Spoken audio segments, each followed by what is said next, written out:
Tawagin niyo na lang po akong Robert. Magandang araw po sa lahat ng tagapakinig ng Batang 90s Horror Radio. At sa iyo, paring RJ. 9 na taong gulang ako nung naranasan ko yung karanasan kong to. Meron akong mga kaibigan na tawagin na lang nating Randy at Ronel. Nakahiligan na naming tatlo na maligo sa malapit na ilog sa amin.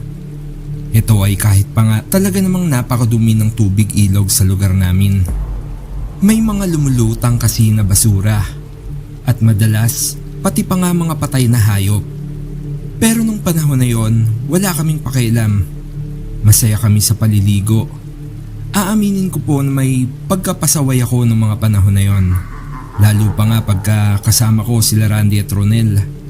Hindi kasi ako nakakatanggi pagka niyayaya nila ako na maglaro o maligo sa ilog. Kahit pa nga mahigpit akong pinagbabawalan ng nanay ko.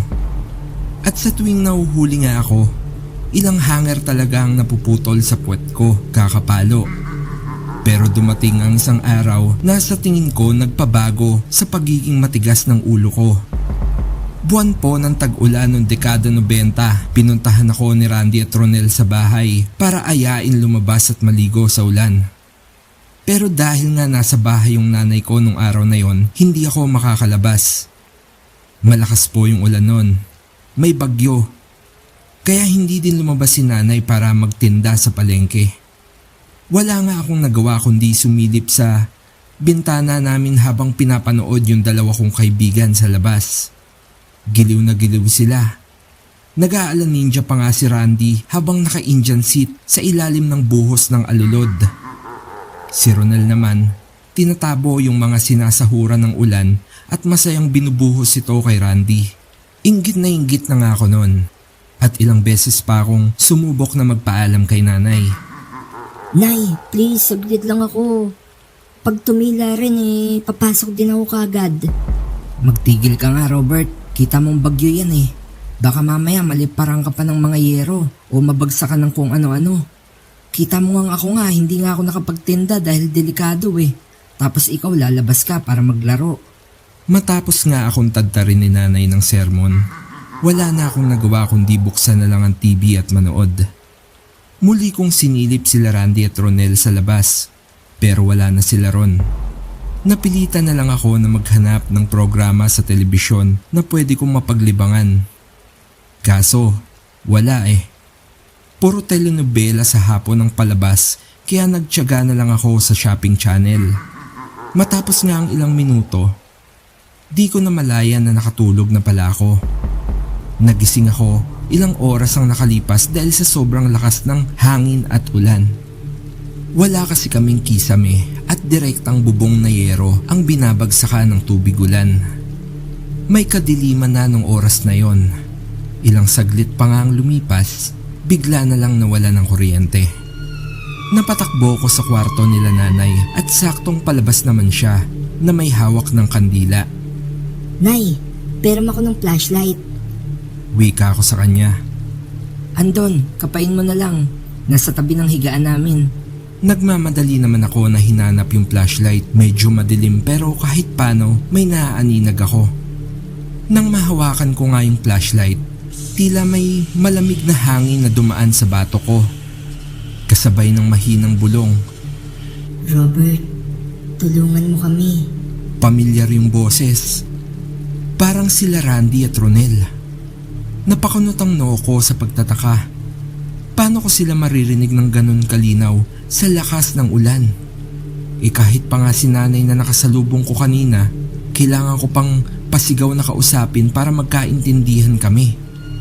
Kaya inisip ko na guni-guni ko lang siguro yon. Dumiretso ako sa sala at umupo sa sopa. Ilang minuto pa nga lumipas, nakaramdam ako ng pagkaburyo. Wala akong maisip na pwedeng gawin kaya pinaglaruan ko na lang yung flashlight na hawak ko. Sumilip ako sa bintana, sobrang dilim ng paligid. Nakakatakot. Sabayan pa nga ng sobrang lakas na hangin at ulan na nagiging dahilan ng pagpagpag ng mga bubong sa paligid. Muli kong binuksan yung flashlight na hawak ko, sabay tinapat ko to sa labas. Napakunot ang noo ko nang tila may nasinagan akong mga bata sa labas. Muli kong tinapat ang flashlight at nanlaki ang mga mata ko nang mapagtanto kong si Ronel at Randy yun. Nakatayo sila at nakaharap sa bahay namin. Iba na kulay ng balat nila at parabang namumutla na. Sa tingin ko ay dahil sa sobrang pagkababad nila sa ulan. Oy, Randy, Ronel, apakatibay nyo ah. Ilang oras na kayo naliligo sa ulan. Bukas may lagnat na kayo parehas. Sigaw ko sa bintana. Inasahan ko na sasabihin ng dalawa na inggit lang ako sa kanila. Pero sa pagtataka ko, hindi sila tumugon sa sinabi ko.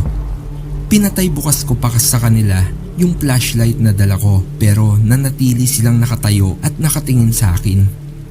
Maya-maya pa. Robert, ano na? Maghapunan na tayo, baka hindi makauwi ang tatay mo sa lakas ng ulan.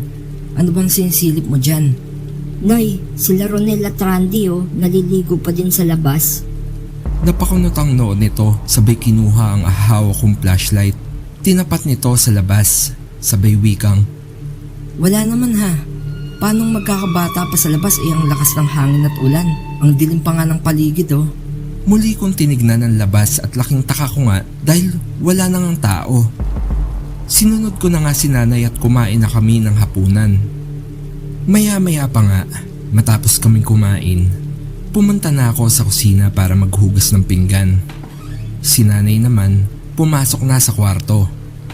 Kasalukuyan akong nakaharap sa lababo nang makaramdam na naman ako ng malamig sa bato ko. At napaigtad nga ako nang bigla na namang may bumulong sa tenga ko.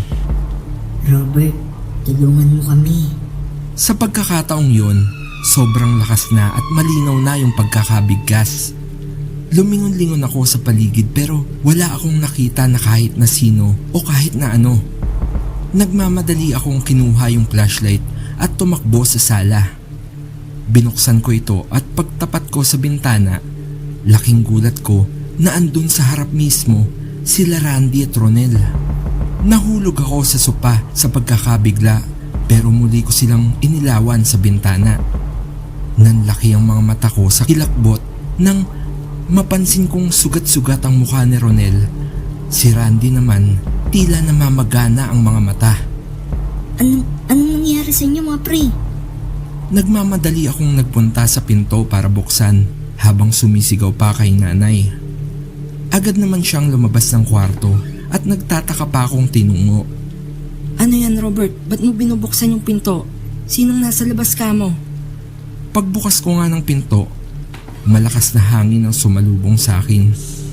Sabay muling napakunot ang kilay ko nang pagtingin ko sa labas, walang kahit na ano o kahit na sino ang nandito.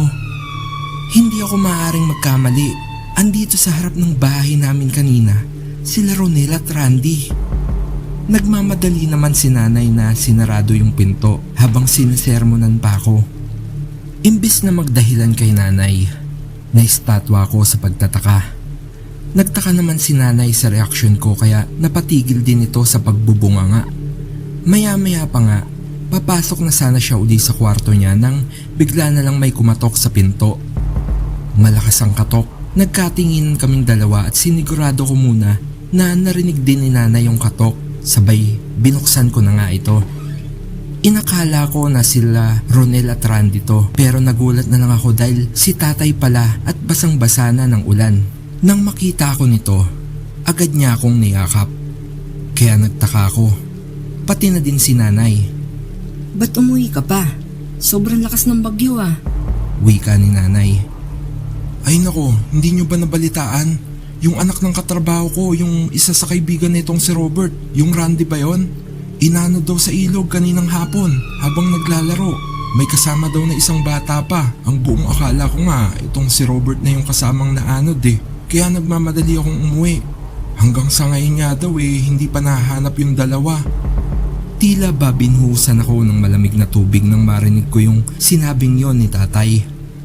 Si Randy at Ronel? Hindi maaari yan tay kasi nakita ko pa silang kumakatok kanina dito sa bintana natin. Sugat-sugat nga yung mga mukha nila Kaya tinawag ko pa si nanay pero pagtingin ko sa labas, wala na sila. Baka nakauwi na nga sila nun. Nanginginig ko pang wika. Nagkatinginan sila nanay at tatay pero wala na silang sinabi sa akin. Nanginginig na lang akong napaupo sa sopa. Nag-aalala ko para sa mga kaibigan ko. Lumipas nga ang ilang oras, di ko na malayan na nakatulog na pala ako sa sopa. Paggising ko kinaumagahan, naabutan ko sila nanay na nasa lamesa na at nag-aalmusal. Tahimik sila parehas. Naglakad ako sabay umupo na din sa harap nila. Robert, nakita na yung mga kaibigan mo. Pero wala na sila anak. Nakita yung katawan nila sa ilog sa kabilang barangay. Napayuko na nga lang ako sa narinig kong yun kay tatay.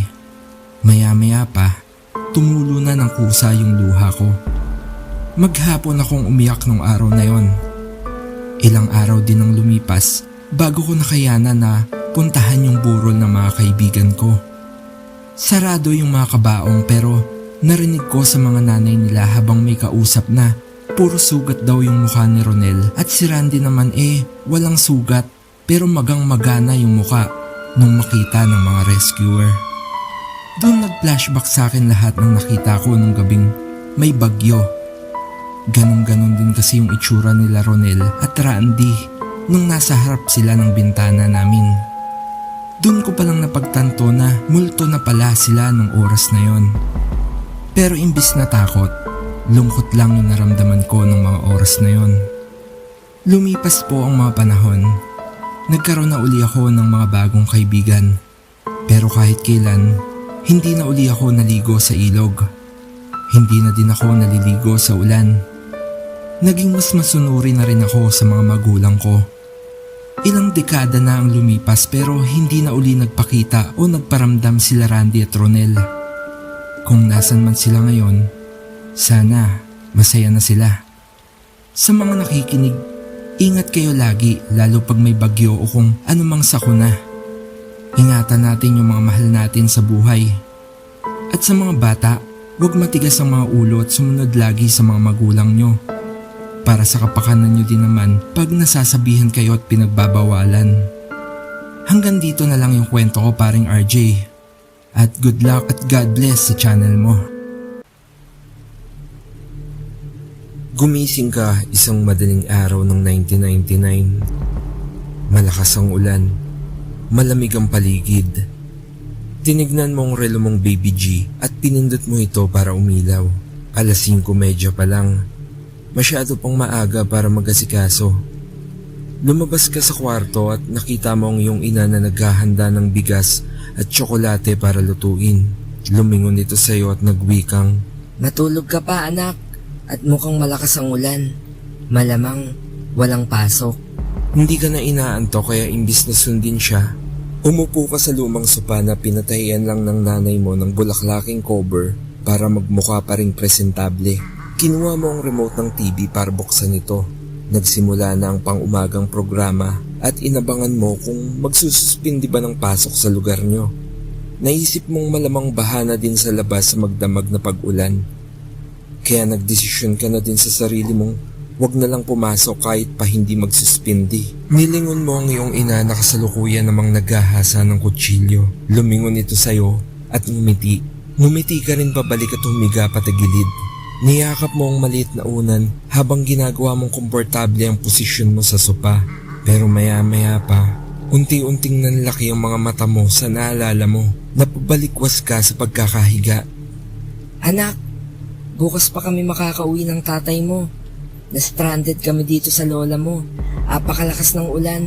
Naaalala mong usapan nyo ng nanay mo kagabi sa telepono.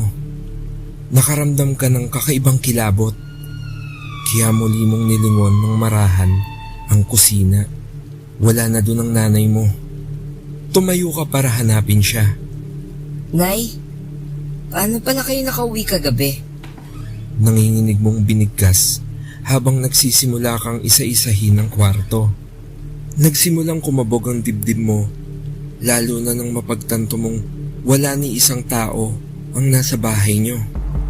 Tatakbo ka na sana palabas ng bahay nang bigla na lang nagring ang telepono sa sala. Nanginginig mong sinagot ito, pero hindi ka pa nagsasalita ay nagsalita na ang nasa kabilang linya. Hello anak, kung meron kayong pasok ngayon, huwag ka na lang din pumasok ha. At malakas ang ulan. Sobrang taas ng baha dito kila lola mo eh. Kaya di din talaga kami makauwi dyan. Mag-ingat ka dyan ha, at magsarado ka ng... Di pa natatapos ang sinasabi ng nanay mo ay nabitawan mo na yung telepono. Naistatwa ka sa sobrang hilakbot. Lalo pa nang maramdaman mong may mainit na likidong tila pumapatak sa likuran mo. Unti-unti mo itong kinapa gamit ang mga kamay mo at nang tignan mo kung ano ito, napabuwal ka na lang nang makita mong basa na ito ng malapot na pulang likido. Napasalampak ka sa sahig. Lalo na nang unti-unti mong maramdaman ang sakit na bumabalot sa kabuuan ng likod mo. Unti-unting lumalabo ang iyong paningin at bago pa tuluyang mawala ang malay mo, nakita mo ang nilalang nakahulma ng iyong ina. Pero ang mukha nito ay tila isang demonyong may malalaking mata at nakangiti itong nakaharap sa iyo at tila nangaasar na kinakaway pa ang kutsilyong sa panahon na yun ay nababalot na ng dugo.